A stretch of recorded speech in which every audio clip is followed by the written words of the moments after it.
So you've been inspired to start sewing again. Let me show you how to dust off that machine so you're certain to have success with your next project.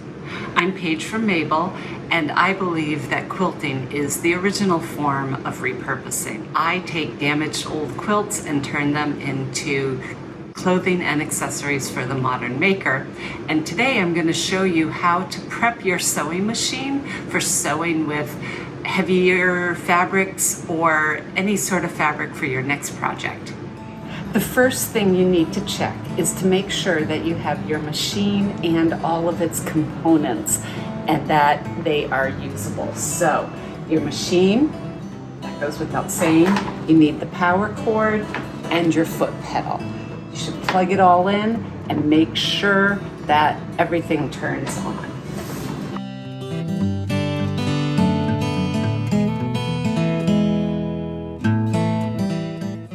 All right, and then turn on your power button.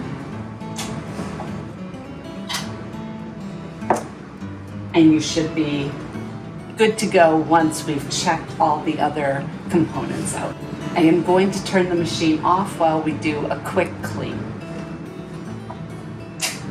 The first thing we're going to do is take any threads that are in the machine out.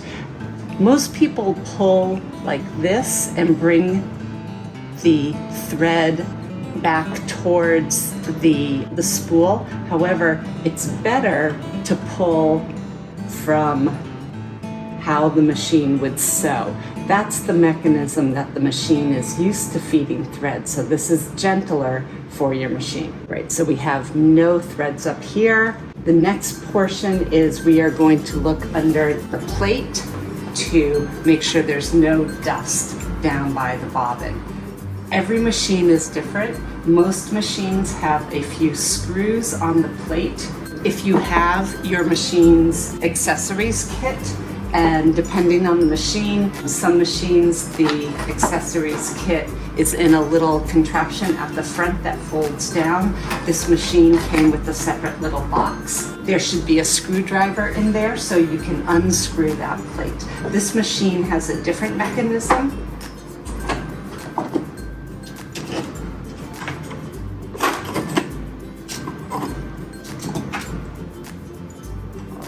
And there, what you've got are the inner workings of the machine, and you can take out the bobbin casing.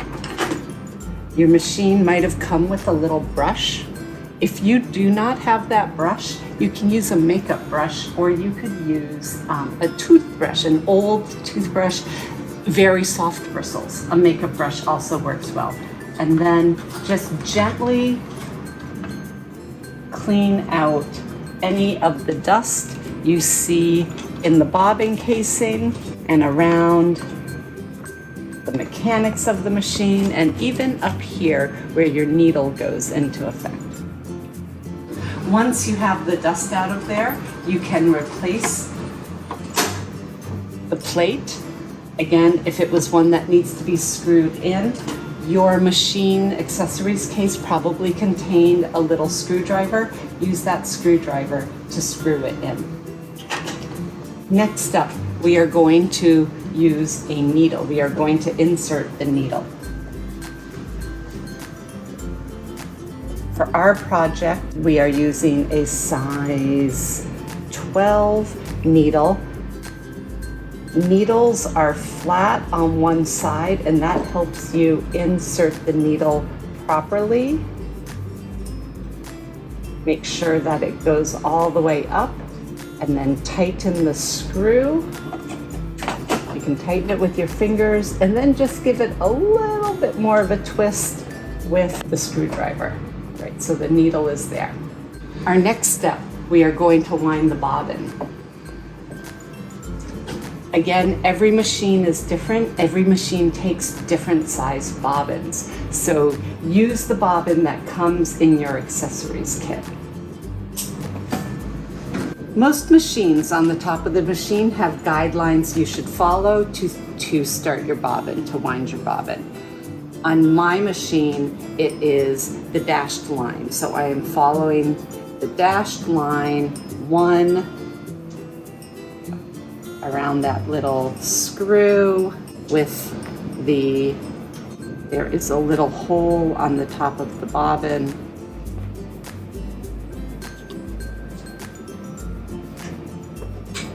And then you either push the bobbin or push this little lever into place. You will hear it click, and that means the bobbin is engaged and you can start winding the bobbin. Every machine is different. My machine actually has a button for that. So I will turn the machine back on and I will start winding. I am holding onto the tail the whole time.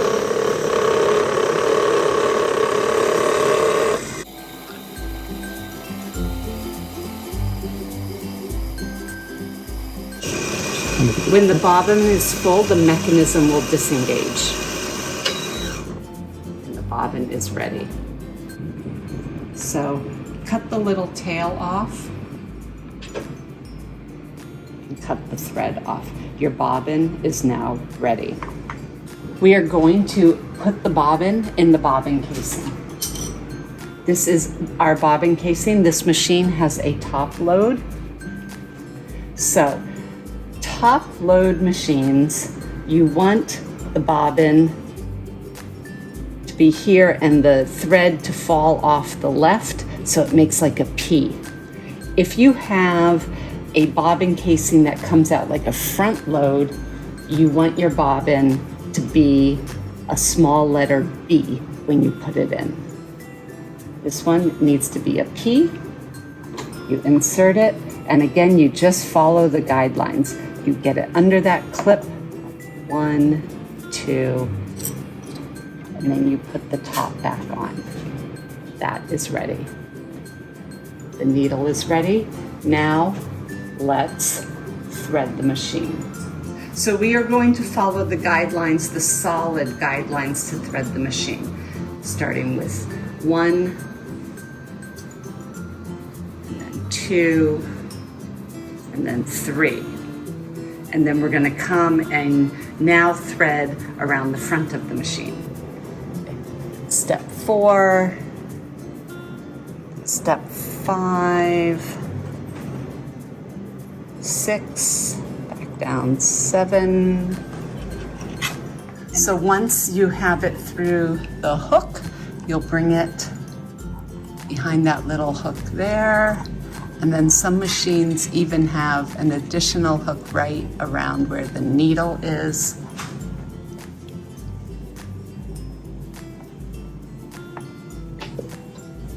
And then you can thread the needle from front to back on most machines. There you go. So the needle is threaded, bobbin is also ready, and now you can turn the hand crank to pull up the bobbin thread. There we go. So the bobbin thread and the top thread are ready.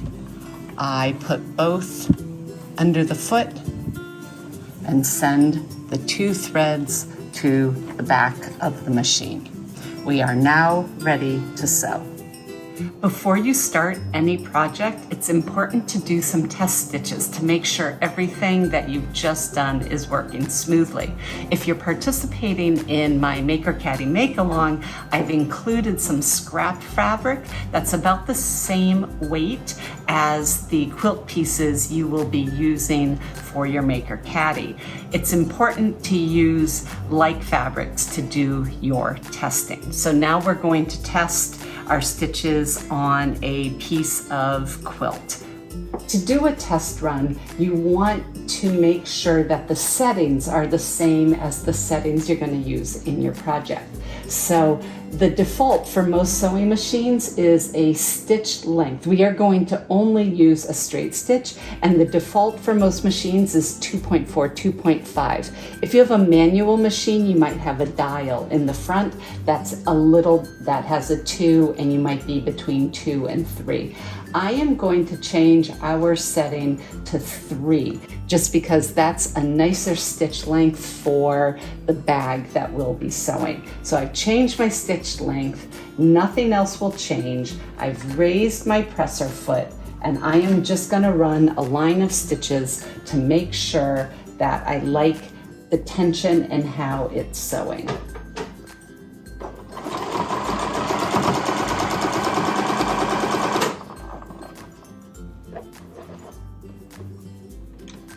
I raise my presser foot and I cut my threads. And here are my stitches, and they're looking pretty good. The back, it's harder to see on the white. The front, I wish I had a little bit more definition, but that is working for me. I'm gonna try it again at a double thickness to mimic when we're sewing the quilt with the lining.